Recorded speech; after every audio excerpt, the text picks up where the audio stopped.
So in this video, I will share with you my experience of photographing the streets of New York City for 3 weeks, what came out of it, my results, what I learned, what I failed with, and of course, if I would do it again and what I would do differently next time. Let's roll. One of the biggest problems for a beginner street photographer in New York City is that it has already been photographed by some of the most successful and well-known photographers in the entire world and of all time. Legends that you might know, like Saul Leiter, Diane Arbus, William Klein, Elliot Erwitt, or the crazy Ouija immediately come to mind. So the question is, how do you compete with that? And the answer is, you don't. I think that it's super important to study the work of these photographers, to learn from them, to pay close attention to what have they been photographing, why have they been photographing it, how are they photographing, even all the technicalities of it, and look at the body of their work. Take away all the learnings as you can from these legends. So instead of being weighed down by the legacy of these amazing photographers, you can just kind of put them in your backpack, put them in your camera bag, and kind of try to look at the city and to look at your photography through their eyes. So you can try to emulate their style, you can look for some of the detail shots, you can look for some of the scenes and try to recreate some of these amazing styles. I studied street photography for quite a long time. I've been a fan of street photography for a long time. I just find it interesting to see what happens out there in the world, to see images that have captured this life spontaneously. So I spent 3 weeks trying to test it out for myself and really see what street photography is all about. And here are my humble results that I would like to share with you.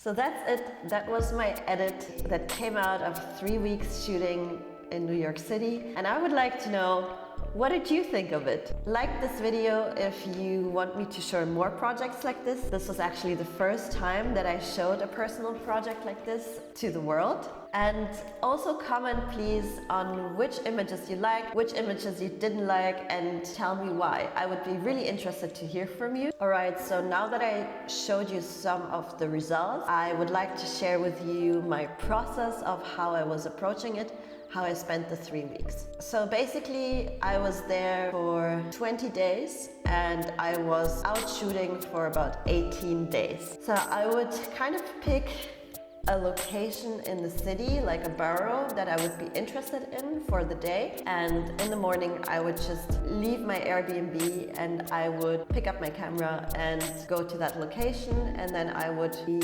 out all day, roaming that area, roaming the street with taking some breaks in between for food and drinks. And I would be out shooting for about, on average, I would say 6 hours per day. And in these 6 hours, I would actually shoot a lot. So looking back at my image count, I think I shot about 8,000 images during those 18 days. So I would shoot about 700 to 1,000 images per day. This is a lot, and actually it's important to say for this process that I'm shooting this video for you months later, and it took me about 4 months to edit down all of these 8,000 images to the final edit that I shared with you just now. So now let's discuss one of the most important questions, because you saw some portraits as well as some street scenes. You will wonder if I asked permission before taking a photo. The answer is sometimes. Sometimes I would approach people that looked interesting to me and I would ask them if I could take their portrait. Actually, surprisingly enough, most people said yes. Most people were happy to have their picture taken, which was a new experience to me, because in Germany, people are very apprehensive of having their photo taken or maybe even like attack you. So in New York City, I had the opposite experience. People were very friendly, very open, very chatty. They love to have their picture taken. And talking to a lot of people, approaching a lot of people.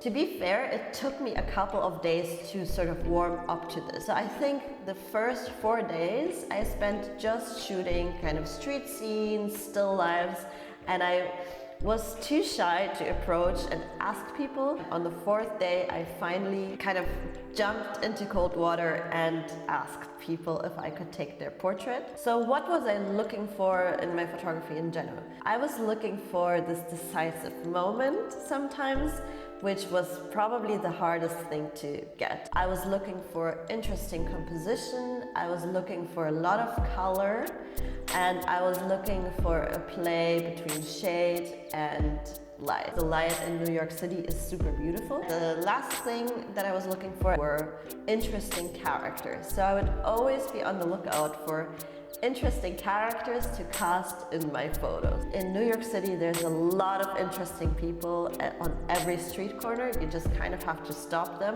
and hope they will say yes to a portrait. Let's talk a bit about gear, because I know gear is important for a lot of people, and to be honest, like, I'm not such a big gear geek, but I think in street photography it's kind of helpful to know what other people are using and what is working for other people. So as my main camera, I was using a Fuji X-T4.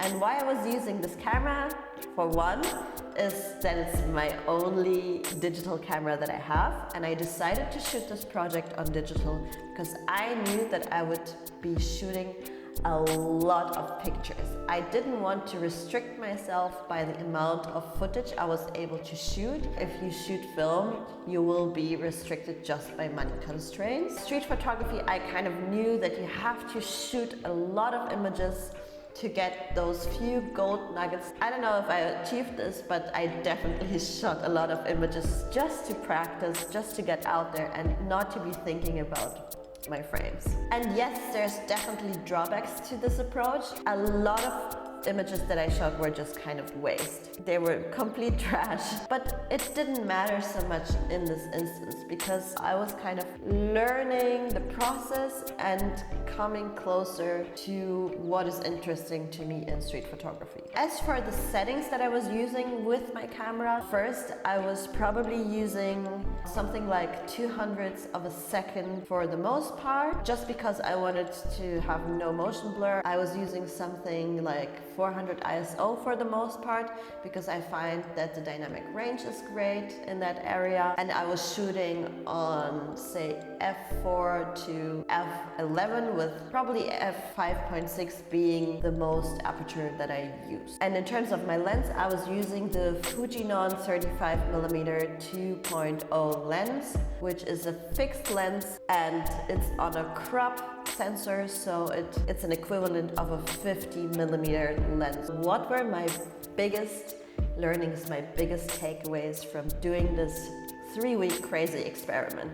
My number one takeaway is a very personal one because I was a street photography fan for a long time before trying it out for myself, and I learned about myself that I really enjoy street photography, that it's a lot of fun for me. It's so freeing to not know what you're gonna shoot and what you're gonna end up with at the beginning of the day. You just kind of leave your house, you go out into the world, and you are surprised by the light, you are surprised by details, you're surprised by the people that you meet and that you observe. You see a lot more through the lens of your camera and just by observing the world. My second big takeaway was that I don't think you learn more about light and composition than in the genre of street photography. I think it is one of the easiest and quickest ways to practice to see light if you're out every day shooting outside with natural light. Kind of think about composition in a different way, because for each shot you are in a new environment, you're looking at different things, you're looking at the size of people in your frame, you're looking at the size of objects in your frame, and you start to see those rules, those diagonals, and you just learn tons about composition. My personal third biggest takeaway was how much time it takes to edit a project down. So I was not really editing during those 3 weeks while I was out shooting. So my rule was kind of just shoot and edit and review everything later. When I returned from my trip back to Berlin, I had this massive pile of files, right? That were just kind of like a mountain. And still I was just taking it bit by bit, day by day. So I labeled each day, then I was going through the files, editing it down from 8,000 to the 15 or 20 photos that I just shared with you. Okay, and now let me share a couple of things that I would definitely do differently next time. So I guess the biggest one, not a regret, but definitely something that I would do different. Once you ask somebody on the street if you could take their portrait and they said yes, what should you do next? You should take your time and work the scene as much as possible. And because I was shy, because I didn't want to take up too much time from people, I would take their portrait as quickly as I could. Usually I would only take maybe 1, 2, or 3 shots, and that's it, and they would all be in the same distance. Next time I would change that up and consciously really work the scene, as they say. Try different distances. I would do a close-up, I would do like a shot up to their hip and do it from different angles, a little bit more direction. And the last thing that I would do differently next time, or maybe not differently, but think about a little bit more before going out to shoot, I would probably think a little bit more about my subject. So a subject could be anything. It could be dogs, it could be a certain borough or certain area in your city that you focus on. It could be like a bigger topic like love, it could be a topic like traffic, it could be a topic like mothers. But when you have like a guiding subject matter that you're focusing on, you are more easily able to create a narrative and a story with your edit. Because the problem with street photography a lot of the times is that it can be a bit random. Okay, so you went out and you shot people in the street. So what? What does it say? And of course there can be something interesting like the composition and the light and all of that and the characters. But in the end, if you want your street photography to be a little bit elevated, probably good to pick a subject and create a narrative and a story around that. So if you're like me and you're still learning about photography and you're practicing your craft, you can check out my video on 6 unexpected things I learned when I was starting out as a photographer. I'll see you next time.